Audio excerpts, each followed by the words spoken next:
An Air India Boeing 787 took off for what should have been a routine 9-hour flight, but then ended up crashing into buildings just half a minute after departure.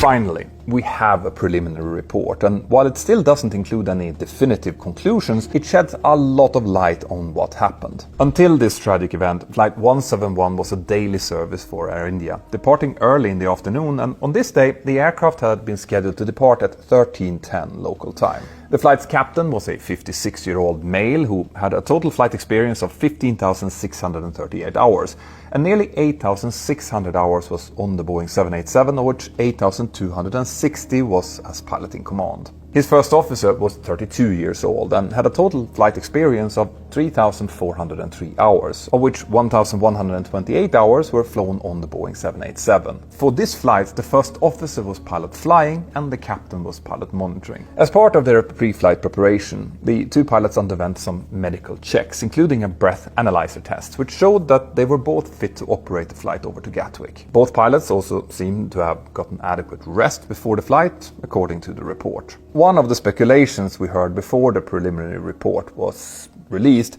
was that the aircraft might have been carrying something that could have affected the instruments on board. But the load manifest showed that there were no dangerous goods on board this flight. The pilot's fuel calculations, the rest of the load sheet, as well as the V-speed calculations didn't raise any flags for the investigations either. Once the crew were ready, they taxied out for departure about half an hour behind schedule towards runway 23. Now, Ahmedabad only has one runway, and its parallel taxiway doesn't run all the way to the threshold for runway 23. And this meant that the crew had to taxi out and to enter the runway from taxiway Romeo 4. Now, the initial ADS-B data of the plane's taxi route was missing quite a lot of data points, which also created some initial controversy, where some suspected that the crew might have tried to take off from that intersection taxiway, Romeo 4, but later reporting, and of course this preliminary report, confirmed that the 787 did not take off from that midfield position.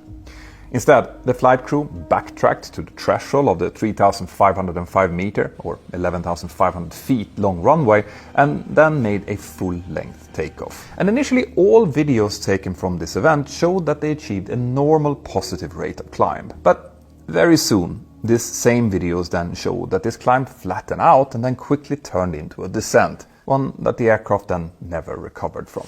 Why? What actually happened?